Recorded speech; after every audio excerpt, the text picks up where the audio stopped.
Welcome back to another episode of Harmonious at Lunch, the show that fuels your business success. I'm Brandon Gano, your host and guide through the world of harmonious business growth. Today, we're unlocking powerful strategies with industry experts to help your business thrive. If you're a business owner, entrepreneur, or executive, you are in the right place. Join me and our incredible guests today on the journey to clarity, growth, and success. It is time to revolutionize your approach to business. Let's dive in with another episode of Harmonious at Lunch. Welcome back into some more bite-sized business advice. Today's episode, we're talking about e-commerce and more specifically how to add e-commerce to your business if you haven't already. And I'm sure we're going to toss in some tips on mindset shifts to make your e-com more successful if you do already have it in your business. I have a very special guest, Tina Barr. Welcome to the show and thank you for being here. Thanks for having me, Brandon. I'm so excited. I'm excited for this conversation. We haven't had a lot of e-com conversations on this podcast. It's an area that scares me to death, to be fully transparent with you. And maybe that's why. So maybe I'm projecting a little bit, but I'm sure some of our audience members feel the exact same way. So tell me from your perspective, why is e-com not scary? Why did you choose that path for your business? Oh, wow. Yeah, that's such a great question. Well, I mean, to me, e-commerce isn't scary because I've always worked in product-based businesses. My background is in advertising and advertising agencies, and we always had a physical product from a CPG company or, products that you could advertise. And so there's something tangible about it, something exciting about making something, designing something, developing it from scratch, and then putting it out there and getting it in somebody's hands. So I think that maybe there's a certain type of person that's just always attracted to that. And so that's been my path. But what do you find scary about e-commerce? Because then I can speak to those fears a little bit because I've never heard that perspective. That one's really new to me. Yeah, well, I mean, the whole thing, the idea of it, right, is quite simple. You're just selling your product online. Instead of having a physical store, you have a digital storefront. Yeah. Makes complete sense to me. I'm not opposed to the idea, but I've had businesses in the past where I did venture into e-com, and getting traffic to the site was always an issue. And then the making sure the web page is set up properly to speak to that ideal buyer. All of these different things. I for sure don't have a marketing background, so that probably plays a big role into it. But I've heard, either whether it's a physical product or you're selling something digital online, getting the right people to your site is one, and then converting those people, those two big hurdles that if you don't figure that out, I mean, your business is doomed. Yeah, exactly right. So you made a great point. The first step is really like number one, you need proof of concept, right? And I always recommend to get over that hurdle of how much traffic you need. If you're going to test out a new product, test it out on a marketplace, like put it up on Etsy, put it on eBay, like even Amazon, like put it somewhere that has built-in traffic and marketing and brand trust. And then if you get a couple of orders from strangers, you get some reviews, you get some feedback on your product, then you're on your way to start your own website and you'll have an insight into who your ideal customer is. And then you can use the tools available to grow your traffic. So then you need to get good at other things. So you're going to have to decide how your traffic is going to come in. Are you going to do Facebook ads? Are you going to do video through YouTube or TikTok? Are you going to do SEO or Google ads? So there's so many different answers to how you get that traffic. But the first step is always to have proof of concept. Yeah, I mean, I think that's business 101, although as entrepreneurs, we often skip over that step. Yeah, I'd say I meet with quite a few people who have some amazing idea that came to them in the shower in the middle of the night. And I'll say, okay, well, where's your proof of concept? Where have you sold this product? And they're like, oh, no, it's amazing. It will sell. I know it will. I'm like, nope, we can't go off of our gut. We need some data to back this up. So, that's an important step that it's something that we want to fast track the experience, and you can't do that. Like that's one of the places that you actually have to spend the most time. Yeah, I agree with that. And, creating a product or a business out of nothing and then selling online, not the exact direction that we want to go with this episode. And I that's not what our episodes are focused on. Tina can help you, I'm quite sure. But for this episode, Yeah, sure. I'm mostly curious about for existing established businesses, that is our audience, Yeah. who maybe they want to sell something online, they want to go down the e-commerce rabbit hole, if you will. Talk to me about that, because proof of concept, you technically already have that because you have an established business, but you don't have proof of concept online. And I'm thinking, two quick examples would be a local retail shop where, let's say, they sell candles. I don't know. Mhm. They have great traffic in the store, but then going online, that could be a totally different buyer. The other end of that spectrum is maybe a local plumbing company. I don't know why we always pick on plumbers, but they're great. What is someone like that going to do in the e-commerce world, if anything at all? So can you speak to those kind of two different routes? Yeah, sure. So like if you have a brick and mortar business that's successful already, I think, we saw a huge shift, for example, during COVID, all of those businesses couldn't be open, couldn't let people into their stores.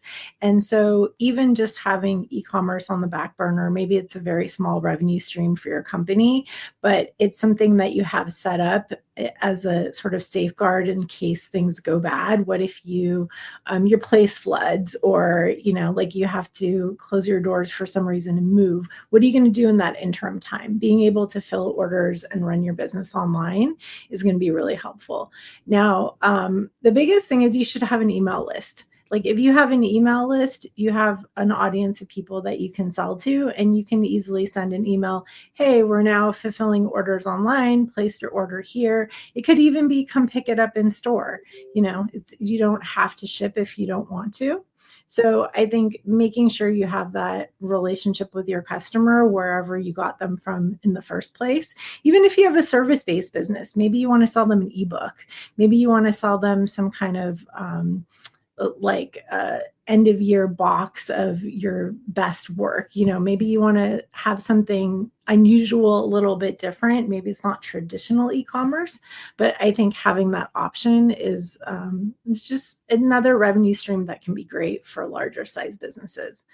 And then if you have something like a truly service-based business like plumbers, like it could make sense to have, you're always going to have that customer who's a like DIY person. They don't want to pay for you to come in and fix this tiny little drip in your sink, for example. What if you just sold a kit with a video set that let them do it themselves? You don't have to send your best people out on the road. They can have this delivered and they can have a self-serve solution. And you have all of a sudden another revenue stream that doesn't cost you a lot of money, but builds a good relationship with your existing clients. That's super cool. I'm so glad you said that. I'm getting excited over here as you were saying it, because I'm like, that's such a brilliant idea that I'm sure no plumbers in the world are doing. And it's tiny, right? I mean, we're not talking about millions and millions of dollars, I don't think, but it's your brand. You're getting your brand out there, brand loyalty.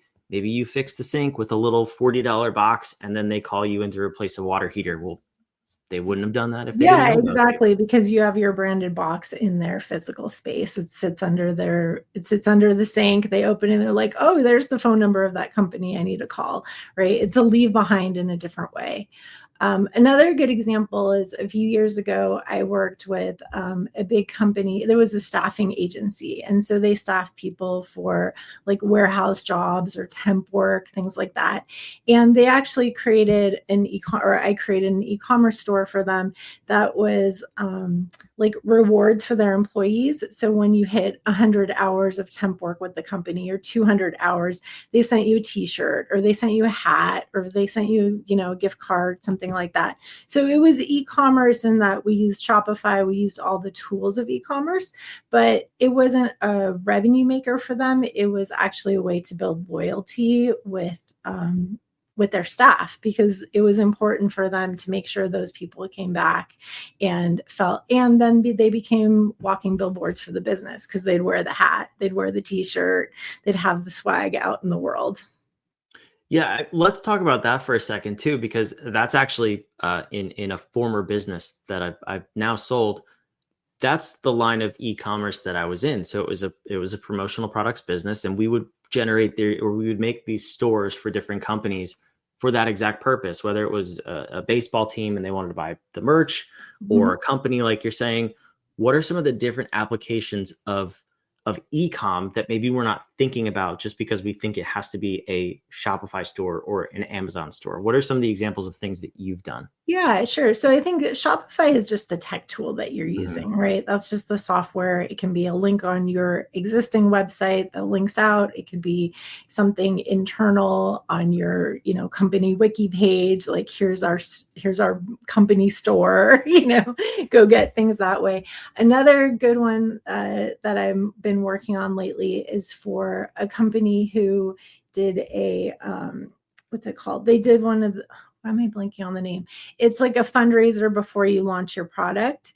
And so Or like you're a Kickstarter or something like that? Kickstarter, Yeah. exactly. Sorry, totally blinked on it. So they did a Kickstarter, and so now they need to redeem all their Kickstarter rewards. So they Mhm. just have a Shopify store. Some people might not have found the Kickstarter because now it's closed, so they can just go buy that extra merch on that store, and then the people who bought the Kickstarter get a code to go redeem it, and it just makes the whole fulfillment of how do you fulfill thousands of rewards of people who bought a tote bag or a t-shirt or something. How do you make that really seamless? You use the tools of e-commerce. And you can then collect all those email addresses and then use that for your ongoing marketing. And theirs isn't a physical product. Like they're doing it's actually for a video game company. So they're pre-building their audience for this video game. And so they used Kickstarter and they used physical products as some of the rewards.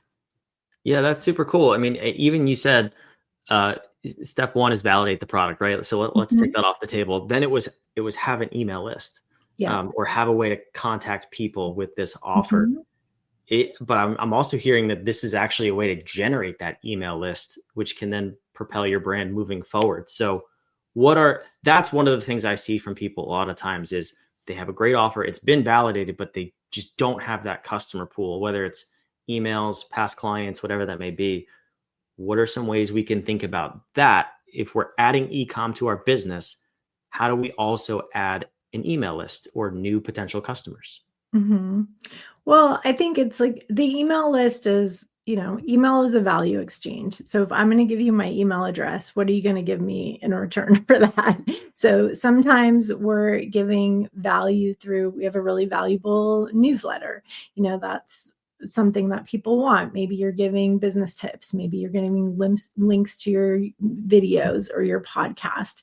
So I think there's that side of it. And sometimes you're just giving a discount on services. Sometimes it's like sign up for our email list and you'll get 10% off.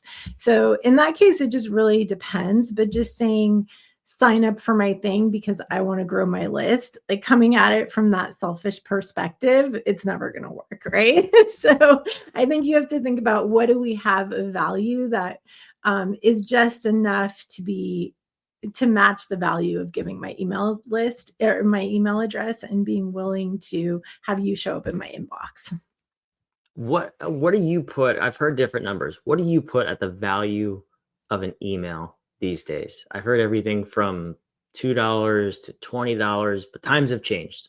So do you have a Yeah, I theory mean, around I this? don't think there's one number. I think what's important is to benchmark it against your own business. Hmm. So if you look at the size of your list last year and your business was all services, like you could divide it by how many clients you had and then say, okay, that's the value of our email list. If you have an e-commerce business, yeah, you're going to have a bigger scale and so you're probably going to be in like a couple of dollars, but it also depends like if you're selling a high ticket item or a low ticket item. Like I don't think there's one number, but I think the important thing is to have a quality list. People who are opening it, who are reading, who are clicking, who are taking action. Having a list of like useless emails doesn't do anything for anybody. Hmm.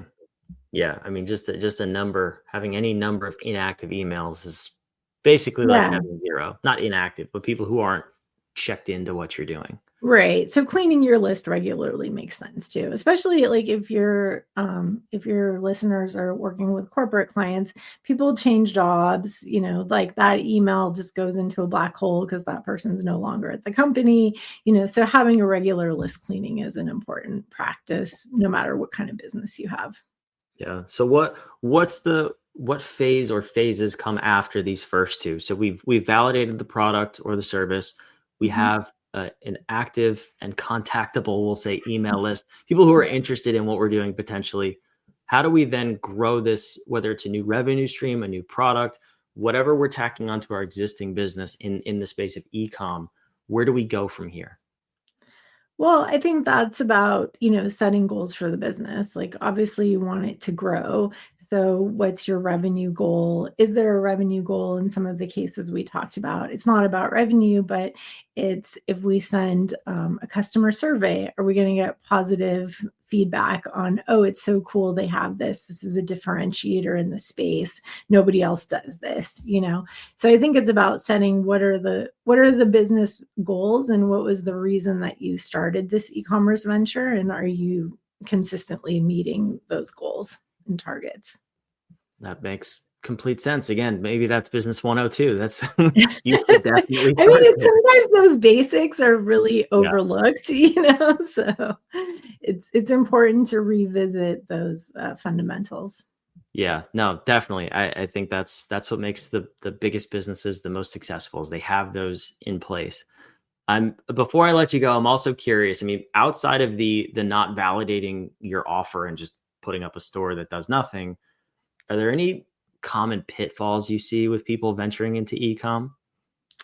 Yeah, I'd say the biggest one is spending a ton of money on ads without knowing what you're doing.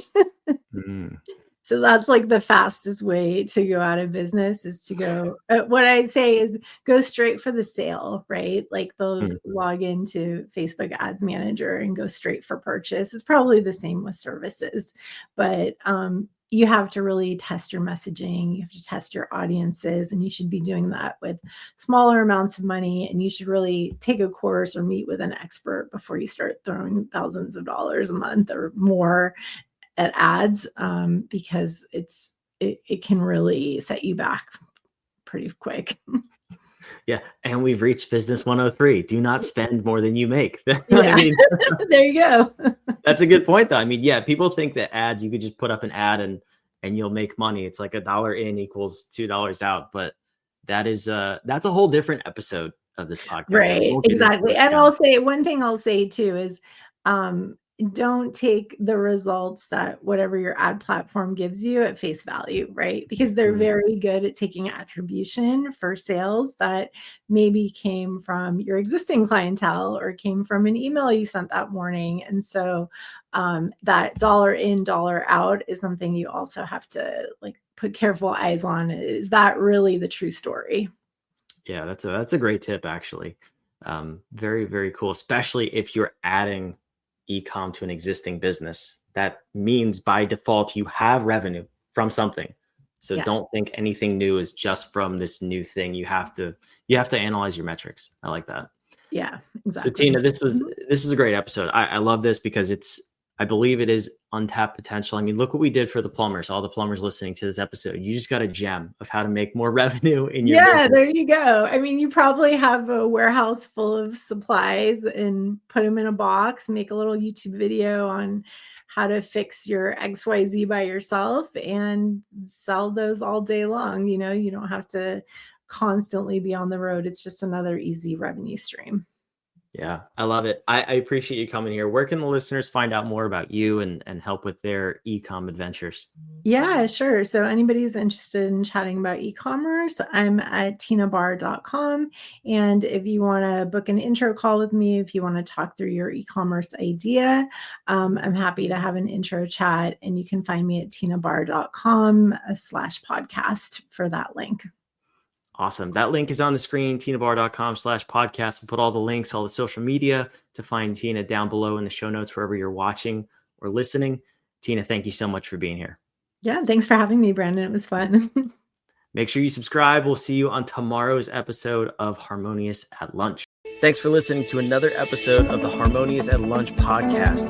Make sure you subscribe on whatever platform you're on, and we want to invite you to join us in the Small Business Success Facebook group, our private group where guests and listeners come together to grow your business. We want impact-driven entrepreneurs who are ready to go to the next level in this group so we can all share ideas, collaborate, and grow our businesses together. Go to whatif.com/group, and we want to invite you to join today. See you on the next episode of Harmonious at Lunch.